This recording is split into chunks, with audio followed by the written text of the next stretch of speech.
જય શ્રી કૃષ્ણ, નમસ્કાર, પ્રણામ, સ્વાગત છે મિત્રો તમારું આપણી સોની યુટ્યુબ ચેનલમાં। મિત્રો, આપણી આજની કહાની છે વૃદ્ધ મા બાપને જીવતે જીવતા રોટલા ન આપો તો મર્યા પછી શ્રદ્ધા કરવાનો શું ફાયદો।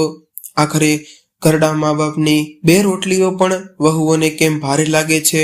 તો મિત્રો, આ કહાની એક પારિવારિક કહાની છે અને નાના મોટા દરેક લોકોએ ખૂબ જ સમજવા લાયક અને વિચારવા લાયક પ્રેરણાદાયક કહાની બનવાની છે। તો મારી તમને વિનંતી છે કે થોડો સમય કાઢીને વિડીયોમાં અંત સુધી જોડાયેલા રહેજો, કારણ કે આ કહાની એક પિતાની દુઃખદ અને દર્દભરી કહાની છે, જે સાંભળ્યા બાદ તમારી આંખો પણ ભીંજાઈ જશે। કહાની સાંભળીને પસંદ આવે તો વિડીયોને લાઈક કરીને વધુમાં વધુ શેર પણ કરજો। તેમજ તમે આવી કેટલી અવનવી કહાની સાંભળવા માંગતા હોય તો આ ચેનલને સબસ્ક્રાઇબ જરૂરથી કરી લેજો, જેથી અમારા આવનારા નવા વિડીયોની માહિતી તમારા સુધી સૌથી પહેલા પહોંચે। તો ચાલો મિત્રો, શરૂ કરીએ આજની કહાની। મિત્રો, આજે સવારમાં દેવરાજભાઈ પોતાના આંગણામાં બેસીને આરામ કરી રહ્યા હતા, ત્યારે અચાનક તેમણે તેમની પત્ની રળિયાત બહેનને સાદ પાડીને કહ્યું, અરે રળિયાત, આજે ખૂબ જ સરસ વાતાવરણ છે અને હળવો હળવો તડકો પણ નીકળ્યો છે, તો તું આપણા માટે 2 કપ ચા બનાવીને લઈ આવ, એટલે આ વાતાવરણનો આનંદ લેતા લેતા આપણે બંને સાથે બેસીને ચા પીશ, એ જેવી રીતે વર્ષો પહેલા આપણે સાથે બેસીને પીતા હતા। ત્યારે રળિયાત બહેને રસોડામાં પોતાનું કામ કરતા કરતા કહ્યું કે અરે, હું ચા તો બનાવીને હમણાં લઈ આવું છું, પરંતુ આજે તમને અચાનક એક સાથે બેસીને ચા પીવાનો શોખ ક્યાંથી પેદા થઈ ગયો? વહુઓ સાંભળશે તો શું કહેશે? હવે આપણી ઉંમર તો તમે જરાક જુઓ। ત્યારે દેવરાજભાઈએ કહ્યું, અરે શ્રીમતીજી, કદાચ તમે ભૂલી રહ્યા છો કે આજે આપણા લગ્નની વર્ષગાંઠ છે, એટલે એટલો હક તો મારો પણ બને છે કે હું પોતાની પત્નીની સાથે થોડો સમય વિતાવી શકું। આપણે ઘરડા થઈ ગયા છીએ તો શું છે, આખરે આપણે છીએ તો એકબીજાના જીવન સાથીને અને એકબીજાના સુખ દુઃખના ભાગીદાર।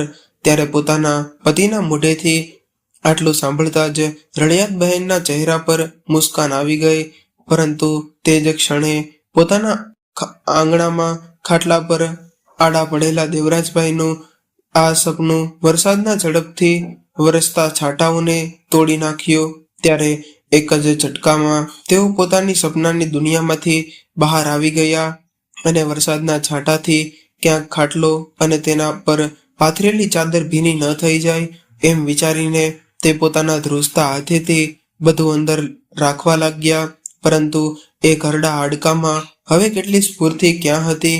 ત્યારે ધીમે ધીમે બધું અંદર લેતા લેતા તેઓ લગભગ પૂરા પલળી ગયા હતા। ત્યારે તેઓ વિચારવા લાગ્યા કે મારી પાસે 2 જોડી જ કપડાં છે, એક જે પહેરેલા છે તે પલળી ગયા અને બીજા રાત્રે ધોઈને સૂકવવા માટે રાખ્યા હતા, તે હજી સુધી સુકાણા પણ નહોતા। ત્યારે દેવરાજભાઈ ભીના કપડાં પહેરીને જ લાકડીના ટેકે લડથડતા પગલાથી સીડીઓ ઉતરીને નીચે આવ્યા। ત્યારે તેમનું શરીર ઠંડી લાગવાને કારણે ધ્રુજી રહ્યું હતું અને ત્યારે તેમની નાની વહુ શોભના રસોડામાં જ પોતાના બાળકો માટે નાસ્તો બનાવી રહી હતી।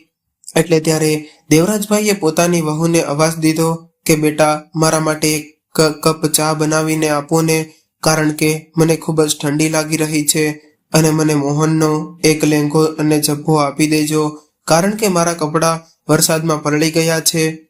ત્યારે શોભનાએ કહ્યું કે બાપુજી, હમણાં હું આમના માટે નાસ્તો બનાવી રહી છું, થોડી વાર બેસો, હમણાં આપું છું। એટલી જ વાર પછી તેમનો નાનો દીકરો મોહન પણ નાસ્તો કરીને પોતાની ઓફિસ જવા માટે નીકળી ગયો। ત્યારે ખુરશી પર બેસીને દેવરાજભાઈ રાહ જોઈ રહ્યા હતા કે વહુ હમણાં મારા માટે કપડાં લઈને બહાર આવતી જ હશે, જ્યારે તે બહાર આવશે ત્યારે તે મને ચા પણ બનાવીને આપી દેશે, પરંતુ તેમને રાહ જોતા સવારના 9 વાગી ગયા હતા અને હવે તો તેમના પલળેલા કપડાં પણ સુકાઈ ગયા હતા। આ પણ તેમની વહુ રૂમમાંથી બહાર જ ન આવી। ત્યારે તેમણે પોતાના પુત્ર ચિંટુને કહીને વહુને ચા બનાવવાનો સંદેશ પણ મોકલ્યો, પરંતુ ત્યારે ચિંટુએ આવીને કહ્યું કે દાદા, મારી મમ્મી અત્યારે ફોન ઉપર વાત કરી રહી છે, થોડી વારમાં આવીને એ તમને ચા આપશે, પરંતુ જોતજોતામાં 1 કલાક વીતી ગઈ તો પણ તેમની વહુ હજુ સુધી ફોન ઉપર ચોટેલી હતી. ત્યારે દેવરાજભાઈ પોતાના મનમાં બબડવા લાગ્યા. વહુ પોતાની મા સાથે વાતો કરવાના ચક્કરમાં રોજ ચા આપવામાં મોડું કરી નાખે છે. હજુ તો હમણાં 1 વર્ષ પહેલાની વાત છે કે પોતાના લગ્નની 40મી વર્ષગાંઠ ઉપર દેવરાજભાઈ અને તેમની પત્ની રળિયાત બહેને એકબીજા સાથે વિતાવેલા સમય માટે ભગવાનનો ખૂબ જ આભાર માન્યો હતો અને ત્યારે તેઓ પોતાની જાતને ખૂબ જ ભાગ્યશાળી અનુભવી રહ્યા હતા કે ભગવાને તેમને પરિવાર આપ્યો છે. પરંતુ ત્યારે કદાચ તેમની ખુશીઓને પોતાની જ નજર લાગી ગઈ હોય તેમ થોડાક જ દિવસો પછી રળિયાતબેનને કોરોના નામની બીમારીને એના ખેર કરી લીધા કે તેમણે તેમનો જીવ જ લઈ લીધો. આવી રીતે તો અચાનક ક્યાં જતી રહી રળિયાત, મને આ ક્રૂર દુનિયામાં એકલો મૂકીને? આ બધું વિચારતા જ તેમની આંખોમાં આંસુ આવી ગયા. લગભગ અડધો કલાક વધારે વીત્યા પછી જ્યારે તેમની વહુ બહાર આવી ત્યારે રસોડામાં જઈને ચા બનાવી દીધી અને કપમાં ચા ભરીને પોતાના સસરાની સામે રાખી દીધી. ત્યારે દેવરાજભાઈએ ચાનો એક ઘૂંટડો પીતા જ તેમના મનમાંથી અવાજ આવ્યો કે વાહ, ફરીવાર એ જ ઉકળેલું પાણી પકડાવીને ચાલી ગઈ. એટલી જ વાર વહુને મેં કહ્યું કે ચામાં આદુ કે એલાયચી નાખે અને કંઈ વધારે નહીં તો તુલસીના 2 પત્તા પણ નાખી દે, જેથી મારા મનને તૃપ્તિ મળી જાય. પરંતુ વહુએ તો જાણે નક્કી કરી રાખ્યું છે કે ક્યારેય પણ મારી પસંદની ચા મને બનાવીને આપશે જ નહીં. આ પણ ભલા કોઈ ચા છે? આ તો ઉકળેલું પાણી અને ઘણી બધી ખાંડ અને ભૂકી દૂધ નામ ઉપર તો 2 ઘૂંટડા. મેં તેમને કેટલી વખત કહ્યું છે કે મને ડાયાબિટીસ છે તો ગળ્યું થોડુંક ઓછું બનાવતી ચા. સવારનો નાસ્તો મોડો આપે છે તો કમસે કમ ચાની સાથે બિસ્કિટ અથવા તો ખાખરા જ આપી દે, જેનાથી મારા પેટને પણ થોડી સંતુષ્ટિ મળી જાય. પરંતુ વિચારતા જ દેવરાજભાઈની આંખોમાંથી આંસુ વહેવા લાગ્યા. ત્યારે તેઓ ચાની સાથે સાથે આંસુ પણ પીતા ગયા અને મનમાં ને મનમાં દુઃખી થતા રહ્યા અને વિચારવા લાગ્યા કે વહુને કહેવાનો પણ શું ફાયદો? તેનો જવાબ તો મને ખબર જ છે. જેવું પણ બની રહ્યું છે ચૂપચાપ ખાઈ પી લેતા જાઓ અને રામ નામની માળા જપ્યા કરો. વધારે ટોકી કરવાની કોઈ જરૂરત નથી. મિત્રો, તમને જણાવી દઈએ કે દેવરાજભાઈને 2 દીકરા અને 2 વહુઓ છે અને તેમની પત્નીના મૃત્યુ બાદ તેમના બંને દીકરાઓએ 2 માળનું ઘર હતું તેના ભાગ પાડી દીધા હતા. ઉપરના માળે 2 રૂમ નાના દીકરા અને વહુને લઈ લીધા અને નીચેના માળના 2 રૂમમાં મોટો દીકરો અને વહુએ પોતાનો અને પોતાના બાળકોનો સામાન રાખી દીધો હતો. દેવરાજભાઈ અને તેમના પત્નીનો જે રૂમ પહેલા હતો તેમાં પણ બાળકોનો સામાન રાખીને તેને બાળકોનો રૂમ બનાવડાવી નાખ્યો અને તેમને દલીલ એ આપવામાં આવી કે હવે બા તો રહ્યા નથી અને બાપુજીનો એટલો સામાન પણ છે કે નહીં કે તેઓ એક આખો રૂમ ઘેરીને બેસી જાય. બાપુજી, હવે તમારે આવડા મોટા રૂમની શું જરૂરત છે? નાનો દીકરો મોહન બોલ્યો. તો ત્યારે એના મોટા દીકરા નરેશે પણ તેમની વાતમાં સહાનુભૂતિ દર્શાવતા કે એકલા બાપુજી તો નાના રૂમમાં પણ રહી શકે છે. પોતાની પત્ની રળિયાતબેનના ગયા પછીથી બંને વહુઓની અંદરો અંદર ખુસુર-પુસુર થતા જોઈને દેવરાજભાઈને કંઈક આવી જ વાતોનો અંદેશો તો પહેલા જ લાગી ગયો હતો. નહીતર આજ બંને વહુઓ હતી જે એકબીજાનો ચહેરો જોઈને પણ ખુશ, પરંતુ જબર પોતાના સસરાને ધૂળમાંથી માખીની જેમ કાઢી ફેંકવા માટે થઈને બંને વહુઓએ હાથ મેળાવી લીધો હતો અને તેમના બંને દીકરાઓએ દેવરાજભાઈનો પલંગ છત ઉપર બનેલા નાનકડા રૂમમાં રખાવી દીધો હતો. ત્યારે પહેલાથી જ એકાકીપણાનો માર સહન કરતા દેવરાજભાઈની એકલતાને તેમના બંને દીકરાઓએ પોતાના આ નિર્ણયથી બમણી કરી નાખી હતી.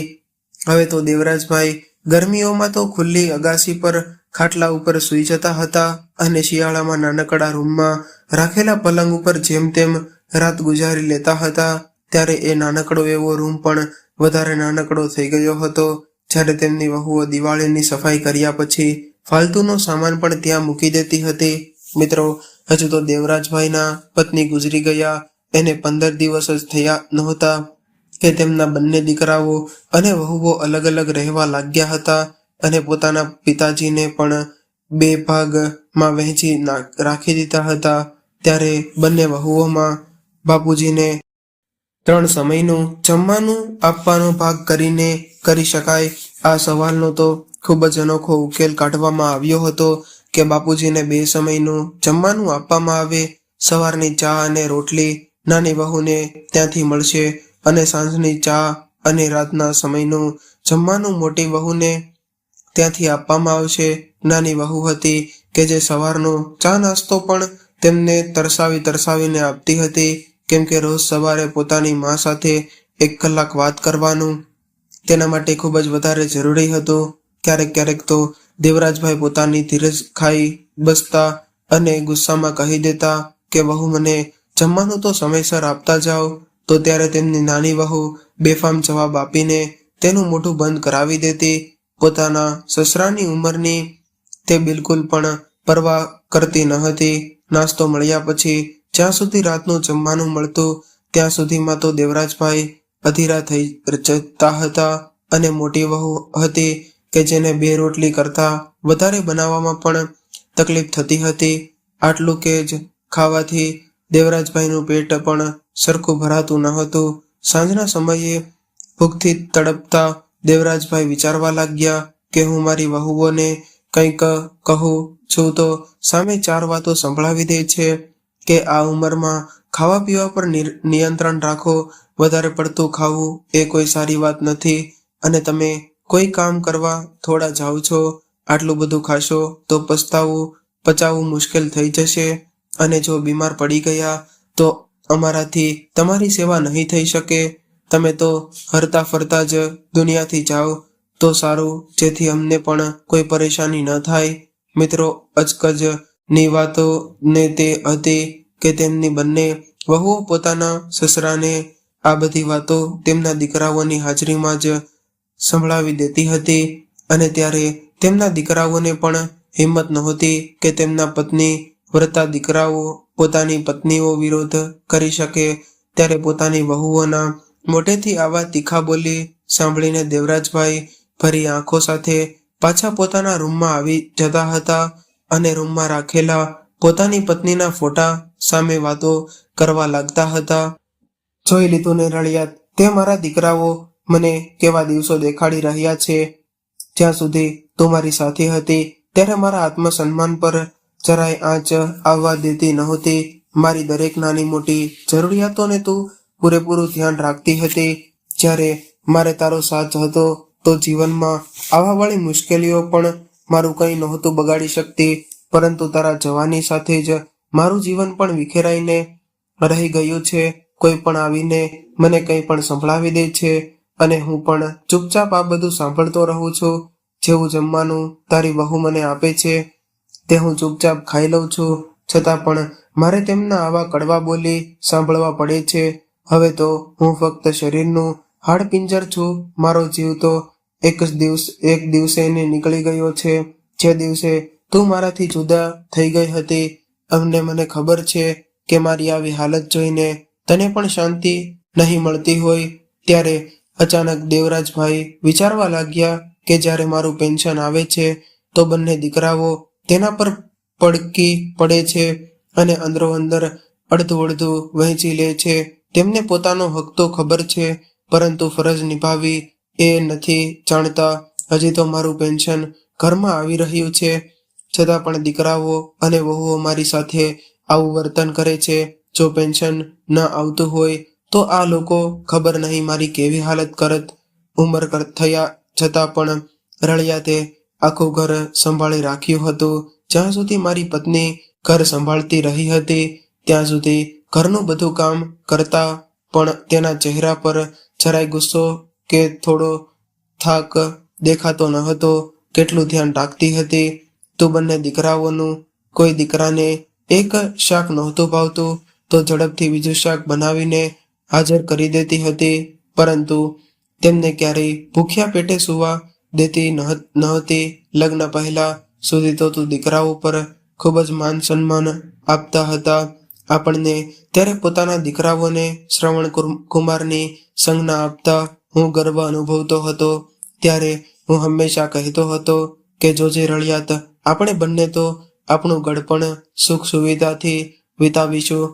આટલા સારા સંસ્કાર જો આપ્યા છે આપણે આપણા દીકરાઓને, જ્યારે આપણે બંને પતિ પત્ની આપણા ભવિષ્ય વિશે સોનેરી સપનાઓ સાંભળતા થાકતા નહોતા. ત્યાર પછી બંને દીકરાઓના લગ્ન થઈ ગયા. વહુઓ હતી તો ખૂબ જ આકરા સ્વભાવની, પરંતુ પોતાના સાસુનું પૂરું માન રાખતી હતી, અથવા તો એમ કહી લો કે માન આપવાનું નાટક કરતી હતી.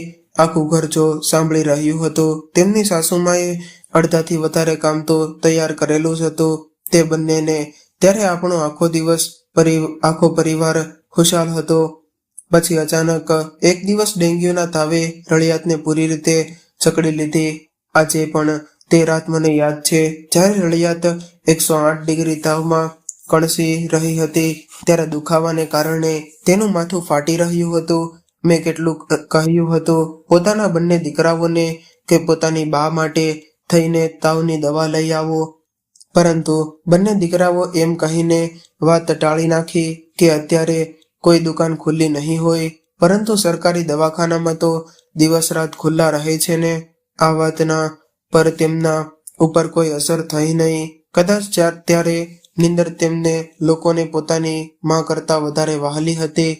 સવારે જઈને લાવી આપીશું, અત્યારે તમે પણ સૂઈ જાઓ અને અમને પણ સુવા દો, એમ કહીને બંને દીકરાઓ પાછા સૂઈ ગયા. અડધી રાત્રે પગે ચાલીને હું મારી પત્ની રળિયાત માટે દવા લઈને આવ્યો હતો, પરંતુ જ્યારે ઘરે પહોંચીને મેં જોયું ત્યાં સુધીમાં ખૂબ જ મોડું થઈ ગયું હતું.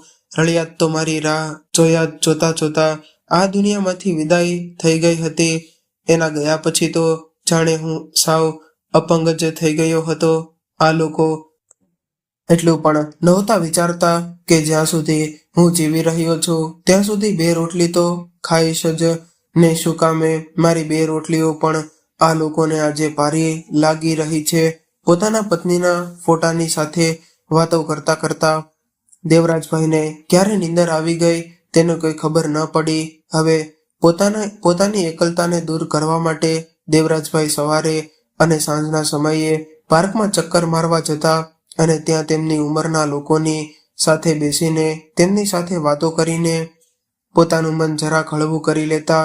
એક દિવસ તે મને તેમના મિત્ર જ્યારે પાર્કમાં બેઠા હતા તો ત્યારે મગનભાઈ બોલ્યા કે આજે મારા દીકરાની વહુ ભરેલા ભીંડાનું શાક કરવાની છે. શું કહું દેવરાજભાઈ, તમને મારા દીકરાની વહુ ભરેલા ભીંડાનું શાક તો એટલું સ્વાદિષ્ટ બનાવે છે કે પેટ ભરાઈ જાય, પણ મન ભરાતું જ નથી. મગનભાઈ એ જેવી જ ભીંડાના શાકની વાત કરી તો ત્યારે દેવરાજભાઈની આંખોમાં ચમક આવી ગઈ. ભીંડાનું શાક તો મારી પત્ની રળિયાત પણ ખૂબ જ સારું બનાવતી હતી, પરંતુ મારી પત્નીની સાથે સાથે મારી જિંદગીના બધા સ્વાદ પણ જતા રહ્યા છે. હવે તો હું મારા દીકરાની વહુઓને બનાવવાનું કહું છું તો આટલું બોલતા બોલતા તેમની આંખોમાં આંસુ આવી ગયા. પછી એકાએક પોતાના આંસુઓને પોતાના હૃદયમાં છુપાવીને વાતને સાંભળવાનો અસફળ પ્રયાસ કરતા તેઓ કહેવા લાગ્યા કે આમ તો જમવાનું તો મારી વહુઓ પણ સારું બનાવે છે. એટલે ત્યારે મગનભાઈ બોલ્યા કે અરે દેવરાજભાઈ, આજે તમે મારી સાથે મારા ઘરે ચાલો, આપણે એક સાથે બેસીને જમીશું. ત્યારે દેવરાજભાઈએ ખૂબ જ મનાઈ કરવા છતાં પણ મગનભાઈ માન્યા નહીં અને જીદ કરીને દેવરાજભાઈને ખવડાવવા માટે થઈને પોતાના ઘરે લઈ ગયા. અને આ વાતને થોડા દિવસો વીત્યા હતા તો ત્યારે તેમની મોટી વહુ દેવરાજભાઈના રૂમમાંથી બહાર આવીને રાડ પાડીને બોલી કે બાપુજી, તમે તો અમારા આબરૂના કાંકરા કરી નાખ્યા છે. તમને શરમ ન આવી? આવા કાંડ કરતા તમારે પોતાની આબરૂના નહીં તો કમસે કમ પોતાના દીકરાઓની આબરૂનો તો ખ્યાલ લેવો હતો ને. આડોશ પાડોશમાં નાક કપાવી નાખ્યું તમે. તો ત્યારે દેવરાજભાઈ જે હેરાનીથી પોતાની વહુની વાતો સાંભળી રહ્યા હતા તેઓ બોલ્યા, પરંતુ વહુ, મેં એવું શું કરી નાખ્યું કે તમે આટલા ગુસ્સે થઈ રહ્યા છો? અચ્છા, દેખાવ તો તમે એવો કરી રહ્યા છો કે જાણે તમને કશી ખબર નથી હોય કે તમે શું કર્યું છે. હમણાં કામવાળી બાઈ મને બતાવીને ગઈ કે તમે થોડા દિવસોથી મગનભાઈને ત્યાં જમવા જાઓ છો. ત્યારે તેમની મોટી વહુએ આ કહ્યું તો તેમના સૂર ભેળવતી નાની વહુ બોલી કે શું અને તમને જમવાનું નથી બનાવી આપતા કે તમે આજકાલ પાડોશીઓના ઘરોમાં મોઢા મારી રહ્યા છો. તમે જાણો પણ છો કે હું કેટલા રૂપિયાવાળા ખાનદાનની દીકરી છું. જો મારા પિયરમાં આ વાતની ખબર પડી ગઈ તો મારું શું આબરૂ રહી જશે. દુનિયા શું વિચારશે કે દીકરાઓ અને વહુઓ ભેગા થઈને પણ મા બાપને 2 સમયનું જમવાનું નથી આપી શકતા. ત્યારે પોતાની બંને વહુઓની ખરી ખોટી વાતો સાંભળીને દેવરાજભાઈનું હૃદય જોરથી લાગ્યું. હવે તેમને પણ લાગ્યું હતું કે કદાચ તેમને ખૂબ જ મોટી અપરાધ કરી નાખ્યો છે.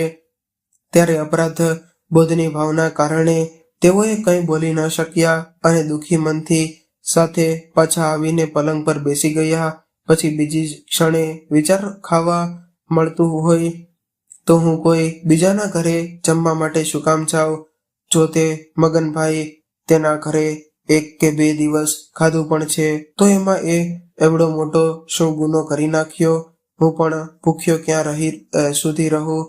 આખરે મારું પણ મન થાય છે ભરપેટ સ્વાદિષ્ટ ભોજન ખાવાનો.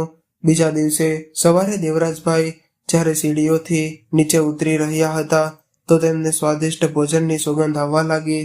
જોયું તો તેમની વહુઓ રસોડામાં એક સાથે જમવાનું બનાવી રહી હતી.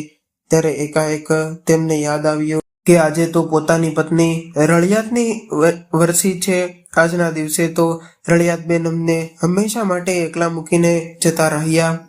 આજે રળિયાતબેનનું પસંદગીનું બધું જમવાનું તૈયાર કરવામાં આવી રહ્યું હતું. ભરેલા રીંગણા, બટેકાનું શાક, ચણાનું શાક, પૂરી અને ખીર બનાવવામાં આવી રહી હતી. ખમણ અને દાળ ભાત પણ બનાવવામાં આવ્યા હતા. જોરશોરથી બધી તૈયારીઓ કરવામાં આવી રહી હતી. બધા સગા સંબંધીઓ અને આડોશ પાડોશ વાળાઓને પણ બોલાવવામાં આવ્યા હતા. ત્યારે દેવરાજભાઈએ તેમની નાની વહુને અવાજ દીધો, વહુ મારા માટે 1 કપ ચા તો બનાવી આપો. ત્યારે તેમણે રસોડામાંથી જવાબ આપ્યો કે થોડી વાર રાહ જુઓ બાપુજી, હજુ મારે રસોડામાં બીજા ઘણા બધા કામ છે. એમ કહીને તેમની નાની વહુએ તેમની વાતને ટાળી નાખી. ત્યારે દેવરાજભાઈ ખુરશી પર બેસીને પોતાની ચાની રાહ જોવા લાગ્યા. 2 કલાક વીતી ગયા પછી પણ પરંતુ તેમની વહુઓએ તેમને ચા પણ આપી નહીં. ત્યારે ભૂખથી પરેશાન થઈને તેમણે તેમની મોટી વહુને અવાજ દીધો, મોટા વહુ મારા માટે 2 રોટલી બનાવી દો કારણ કે આજે મને ખૂબ જ વધારે ભૂખ લાગી છે. આ સાંભળીને તેમની મોટી વહુ તો જાણે તૈયાર બેઠી હતી તેમની વાતો સંભળાવવા માટે. એટલે તે બોલી કે બાપુજી એવી પણ શું આગ લાગી ગઈ છે તમારા પેટમાં કે થોડો સમય રાહ નથી જોઈ શકતા? અને તમે જોઈ તો રહ્યા છો ને કે ઘરમાં કેટલું કામ છે. અમારી પાસે હવે જ્યારે તમે જમવા બેસો ત્યારે એક જ વખતમાં વ્યવસ્થિત જમી લેજો. તમે એટલું તો વિચારો કે બ્રાહ્મણને ખવડાવવાથી કેટલા તમે કઈ રીતે ખાવાનું ખાઈ રહ્યા છો. અરે તમે તો મને 1 કપ ચા આપી દો જેનાથી મને કંઈક તો તૃપ્તિ થઈ જાય. ત્યારે દેવરાજભાઈની આ વાત સાંભળીને તેમનો મોટો દીકરો જ ત્યાં જ બ્રાહ્મણો માટે આસન પાથરી રહ્યો હતો. તે ગુસ્સામાં બોલ્યો કે બાપુજી તમને મારી પત્નીએ કહ્યું કે એમાં સમજાતું નથી કે પહેલા બ્રાહ્મણોને ભોજન આપવામાં આવશે ત્યાર પછી જ બીજું કોઈ પણ ખાઈ શકશે. ત્યારે દેવરાજભાઈએ કહ્યું પરંતુ બેટા હમણાં તો બંને વહુઓએ પોતાના બાળકોને ખાવાનું ખવડાવ્યું છે અને હું તો ફક્ત ચા માંગી રહ્યો છું. એટલે ત્યારે તેમનો નાનો દીકરો પોતાની માના ફોટા પર ચડેલી માળાને ઠીક કરી રહ્યો હતો. એ કહેવા લાગ્યો કે બાપુજી જો બાળકોએ ખાવાનું ખાઈ લીધું તો એમાં શું થયું? તમે હર સમયે ફરિયાદ શું કામ કરતા રહો છો? ત્યારે અપમાનના ઘૂંટડા પીને દેવરાજભાઈ ચૂપચાપ પોતાની ખુરશી પર બેઠા રહ્યા. થોડી વાર પછી બ્રાહ્મણો ભોજન લઈને જતા રહ્યા અને બધા મહેમાન પણ આવવા લાગ્યા હતા. પરંતુ દેવરાજભાઈને હજુ સુધી કોઈએ ખાવાનું આપ્યું નહોતું. ત્યારે દેવરાજભાઈ પોતાની ખુરશીમાં બેઠા બેઠા વિચારવા લાગ્યા કે હાય રે, વિધિનું વિધાન આ કેવો રિવાજ છે કે જીવતે જીવતા પોતાના ઘરડા બાપને આ લોકો ખાવાનું પણ પૂછતા નથી, અને તે શું પસંદ છે અને શું ના પસંદ, પરંતુ મારી ગયેલા વ્યક્તિ પાછળ તેના પસંદની ચીજો બનાવવામાં આવી રહી છે અને બ્રાહ્મણોને ભરપેટ ખવડાવવામાં આવી રહ્યું છે. ત્યારે તે પોતાના મનમાં ને મનમાં વિચારવા લાગ્યા કે કાશ માણસ પોતાના વૃદ્ધ માતા પિતાની જીવતે જીવતા સેવા કરી શકે. આ બધું જોઈને આજે તેમની આંખોમાં આંસુ રોકાઈ નહોતા રહ્યા. ત્યારે તેમના નાના દીકરાએ અવાજ દીધો અને તેમના હાથમાં જમવાની થાળી પકડાવીને જોડીને તેમને બધું લો, જમી લો. જેવા જ તેઓ ભોજનનો પહેલો કોળિયો મોઢામાં નાખવા ગયા તો ત્યારે તેના દીકરાએ તેમને કહેવા લાગ્યો કે બાપુજી, અહીં બધા મહેમાન આવેલા છે અને તમે અહીં બેઠા બેઠા બધાની સામે આંસુ વહેડાવીને તમાશો કરી રહ્યા છો. જો તમારે આજ બધું કરવું હોય તો તમે પોતાના રૂમમાં જઈને બેસો. બધા મહેમાનોની સામે અમારી આબરૂના ધજાગરા ઉડાડવાની તમારે કોઈ જરૂરત નથી. ત્યારે દેવરાજભાઈની ધીરજ હવે ખૂટી ગઈ હતી. હવે ત્યારે અચાનક જ તેમના ભૂખની પેટની ભૂખ ગાયબ થઈ ગઈ અને પોતાના દીકરાના હાથમાં જમવાની થાળી પાછી આપતા જોરથી બોલ્યા, નથી જોતું મને આ અપમાન ભરેલું ભોજન. કાશ હું પણ મારી પત્નીની સાથે જતો રહ્યો હોત તો સારું હતું. આવી અપમાનજનક જિંદગી પણ કોઈ જિંદગી છે? ત્યારે દેવરાજભાઈની આ વાતો સાંભળીને તેમના બંને દીકરા અને વહુઓ તેમની સામે ગુસ્સાથી જોઈ રહ્યા હતા.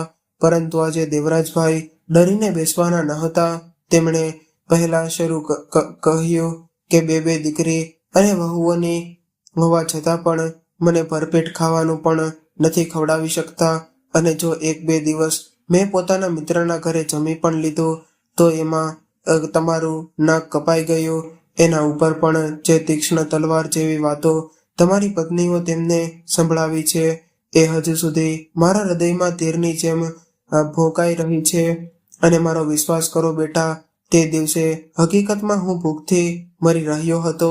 આ સાંભળીને તેમના દીકરાને એક ઝટકો લાગ્યો કે તેમના હોવા છતાં પણ તેમના પિતા પાડોશીઓના ઘરે ખાવાનું ખાઈ રહ્યા છે. ત્યારે પોતાની વહુઓની તરફ જોતા દેવરાજભાઈ બોલ્યા, તમે આજ સુધી ક્યારે મારું પસંદગીનું શાક બનાવીને ખવડાવ્યું છે તમે?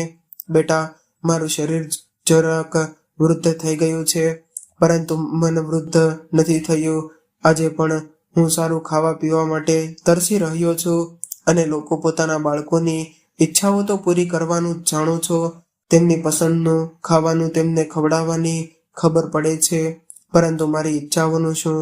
તમે લોકો મને 2 ટાઈમ ખાવાનું પણ એવી રીતે ખવડાવો છો કે જાણે મારા ઉપર કોઈ ખૂબ મોટો ઉપકાર કરી રહ્યા હોય. સવારે ઉઠીને 10 વખત ચા માંગુ છું, ત્યારે જઈને ક્યાંક મને ચા મળે છે, અને એ પણ ઉકળેલા પાણી જેવો સ્વાદ આવે છે. દીકરા, 3 સમયનું જમવાનું તો દરેક માણસની આવશ્યકતા હોય છે ને તમે એને પણ 2 સમયમાં જમવામાં બદલી નાખ્યું છે, જેથી તમારી સગવડતા સચવાઈ જાય. દીકરા, જેટલું ખાવાનું તમે મને આપો છો એમાં પણ હું ભૂખ્યો રહી જાઉં છું. તો તમે વિચાર કરો કે દીકરા, કે હું કઈ રીતે જીવી શકીશ. દીકરા, હું તમારી જાણકારી માટે થઈને જણાવી દઉં કે હું મારું પોતાનું આખું પેન્શન આ ઘરમાં આપી દઉં છું. હું કંઈ મફતના રોટલા નથી તોડી રહ્યો, અને આટલું કરવા છતાં પણ મારું આટલું અપમાન પોતાની માની વર્ષે તો તમે લોકોએ આજે જ ખૂબ જ સરસ ઉજવી. પરંતુ દીકરા, મારી એવી ઈચ્છા છે કે હું ઈચ્છું છું કે તમે લોકો એનું માન રાખો. મારા મર્યા પછી મારી વર્ષી ઉજવવાની, મારું શ્રાદ્ધ કરવાની તમારી કોઈ જરૂરત નથી. એટલું કહેતા દેવરાજભાઈની આંખોમાંથી ઝરઝર આંસુ વહેવા લાગ્યા. ત્યાર પછી તેઓ કંઈ બોલી ન શક્યા. ત્યારે પોતાના પિતા દેવરાજભાઈના મોઢેથી આ બધી વાતો સાંભળીને તેમના બંને દીકરાઓ અને વહુઓની આંખો શરમથી નીચે નમી ગઈ. ત્યારે મગનભાઈ, જે પોતાના મિત્ર દેવરાજભાઈની ભાવનાઓને સારી રીતે સમજતા હતા, એટલે તે તેમના મોટા દીકરાના ખંભા પર હાથ રાખીને બોલ્યા કે બેટા, આ વાત જ તમે લોકો નથી સમજતા કે જીવતે જીવતા મા બાપને સારું ખાવતું ખવડાવવું જોઈએ. જો તમે જીવિત વ્યક્તિને ખવડાવીને સંતોષ ન મર્યા પછી તેમની વરસી ઉપર તેમનું મન પસંદ ભોજન બ્રાહ્મણોને ખવડાવીને શું ફાયદો? માણસના મર્યા પછી પુણ્યતિથિ પણ બ્રાહ્મણોને ભોજન કરાવવાનું શું મહત્વ? ત્યારે જ છે જ્યારે તમે લોકો જીવતે જીવતા પોતાના વડીલોની આત્મન ખુશી રાખો છો. અને દીકરા એક હોય કે બે, આખરે ફરજ તો તેમની જ થાય છે. તેઓ પોતાના માતા પિતાના ખાવા પીવાનું પૂરું ધ્યાન રાખે. ત્યારે મગનભાઈની આ બધી વાતો દેવરાજભાઈના બંને દીકરાઓના હૃદયને હચમચાવી રહી હતી. ત્યારે તેમના ચહેરા પર શરમના ભાવ હતા અને આંખોમાં પસ્તાવાના આંસુ. ત્યારે પોતાના દ્વારા કરવામાં આવેલા વ્યવહાર વિશે વિચારીને તેઓ શરમથી નમી રહ્યા હતા. એનાથી પણ વધારે તેમને એ વાત ખાઈ રહી હતી કે તેમની લાપરવાહીને કારણે આજે એના પિતાજીને મગનભાઈને ત્યાં જઈને જમવું પડી રહ્યું હતું. હવે બધા મહેમાનોના ગયા બાદ તેમના બંને દીકરાઓએ પોતાના બંને દીકરાઓએ દેવરાજભાઈના પગમાં પડીને તેમની માફી માંગી અને પોતપોતાની પત્નીઓને આદેશ આપ્યો કે બાપુજીને જે રૂમ તેમણે બાળકોને આપી દીધો હતો તે તાત્કાલિક ખાલી કરીને તેમાં બાપુજીનો સામાન પાછો ગોઠવી દેવામાં આવે અને બાપુજીના જમવાનું ખાસ ધ્યાન રાખવાની ચેતવણી પણ આપી દીધી. આજે દેવરાજભાઈ પોતાના રૂમમાં ડબલ બેડના પલંગ ઉપર બેસીને ટીવી જોવાનો આનંદ ઉપાડી રહ્યા હતા અને સ્વાદિષ્ટ ભોજન ખાઈ રહ્યા હતા. તો મિત્રો, આજની આ વાર્તા તમને કેવી લાગી અને તમે કયા શહેરમાંથી આ વાર્તા સાંભળી રહ્યા છો તે કોમેન્ટ કરીને જરૂરથી જણાવજો. અને જો વાર્તા પસંદ આવી હોય તો વિડીયોને લાઈક કરીને વધુમાં વધુ શેર કરજો. અને આવી જ કેટલી અવનવી કહાની સાંભળવા માટે અમારી ચેનલને જરૂરથી સબસ્ક્રાઇબ કરજો. હર હર મહાદેવ. રાધે રાધે.